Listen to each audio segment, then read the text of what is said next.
तो बिहार का सियासी हाल जानने के लिए सीधे राजधानी पटना का रुख करते हैं। सहयोगी रितेश हमारे साथ जुड़े हुए हैं और उनसे जानते हैं। रितेश, ये चर्चा आखिर कहां से शुरू हुई कि जीतन राम मांझी की पार्टी हिंदुस्तानी आवाम मोर्चा का विलय जेडीयू में आने वाले समय में होगा, और इसी बीच जीतन राम मांझी ने कई पार्टियों का ऑफर खुले मंच से साझा कर दिया।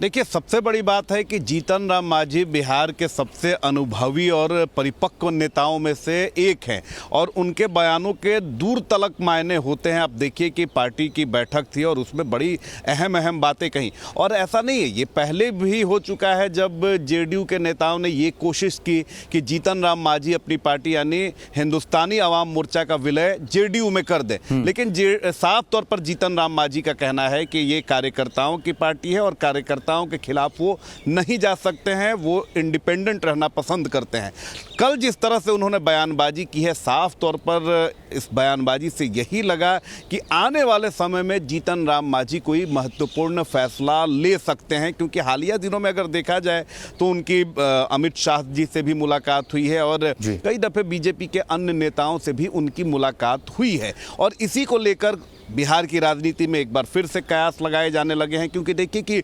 बीजेपी जब नीतीश कुमार से अलग हुई यानी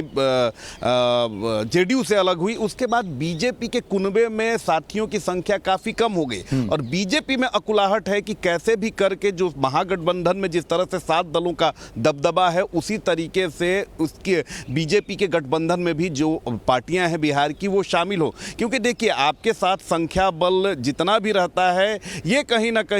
वोटर्स के मन पर, कार्यकर्ताओं के मन पर असर डालता है और विरोधियों को भी कहीं ना कहीं बैकफुट पर ले जाता है, और यही कारण है कि इस तरह की जो बयानबाजी है वो हो रही है, कयास लगाए जा रहे हैं। लेकिन रितेश, जीतन राम मांझी पहले कई मौकों पर ये साफ तौर पर कह चुके हैं कि नीतीश कुमार जहां जाएंगे वो उनके साथ जाएंगे। फिर आखिर ऐसी क्या परिस्थितियां बदली कि अब जीतन राम मांझी कई पार्टियों के ऑफर के बारे में सार्वजनिक मंच पर जानकारी दे रहे हैं? आगे क्या निर्णय होगा इसको लेकर भी कुछ स्पष्ट नहीं कर रहे हैं।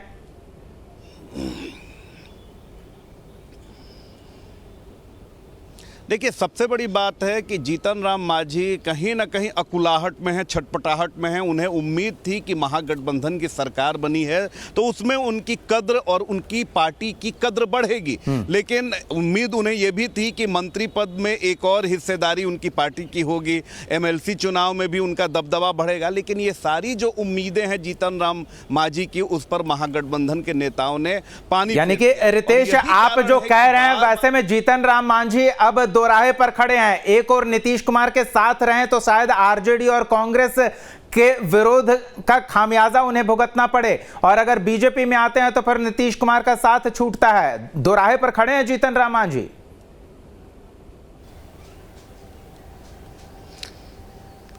बिल्कुल दोराहे पर खड़े हैं, लेकिन देखिए कि कल दिन में उन्होंने बड़ी लंबी चौड़ी बात कही कि अगर मुद्दों को लेकर, जन समस्याओं को लेकर मुझे नीतीश कुमार की सरकार के खिलाफ भी धरना करना पड़े, प्रदर्शन करना पड़े, पीछे नहीं हटूंगा। लेकिन कल शाम में उनके यहाँ इफ्तार पार्टी हुई और वहाँ पर मुख्यमंत्री नीतीश कुमार जैसे ही पहुँचते हैं, जीतन राम मांझी का ये भी बयान आता है कि मेरी पत्नी ये कहती हैं कि चाहे कुछ भी हो जाए आप नीतीश कुमार जी का साथ नहीं छोड़ेंगे, उन्होंने ही आपको मुख्यमंत्री बनाया। तो ये जो दोहरी राजनीति जो है वो कहीं ना कहीं सोची समझी रणनीति है हिंदुस्तानी आवाम मोर्चा की, और आप जान लीजिए कि किसी भी पार्टी का राष्ट्रीय अध्यक्ष कोई भी बयान ऐसे नहीं बोल सकता है, हवा में नहीं बोल सकता है। जाहिर सी बात है कि अपनी कुछ उनकी नाराजगी है, उनकी कुछ डिमांड्स हैं, और इस डिमांड को उन्होंने मंच से साझा किया ताकि जेडीयू के पास, महागठबंधन के नेताओं के पास उनकी जो नाराजगी है, उनकी जो डिमांड है वो पहुंचे। क्योंकि देखिए, राजनीति में बार्गेनिंग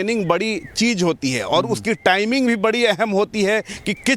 किस टाइम फ्रेम में आप अपनी डिमांड, अपनी नाराजगी रखते हैं। क्योंकि साल 2024 का समर आने वाला है और ऐसे में कोई भी धड़ा अपने आप को कमजोर नहीं करेगा, चाहे वो कितनी भी छोटी पार्टी हो, अगर वो अपने गठबंधन। बिल्कुल, और जीतन राम मांझी भी इसी उम्मीद में कि बिहार की राजनीति में उनका कद भी बढ़े, कद्र भी बढ़े, और इस कारण ऑफर्स की भरमार है और इसका खुलासा भी वो कर रहे हैं। नीतीश कुमार का साथ नहीं छोड़ेंगे ये भी कह रहे हैं और कहीं ना कहीं संभावनाएं भविष्य के लिए भी देख रहे हैं। जीतन राम मांझी राजनीतिक गलियारे में वाकई ही एक ऐसे तुरुप के इक्के के तौर पर हो गए हैं जिनका वोट बैंक अब काफी प्रभावशाली होने वाला रहेगा। रितेश, हम आपसे फिर बातचीत करेंगे। फिलहाल धन्यवाद तमाम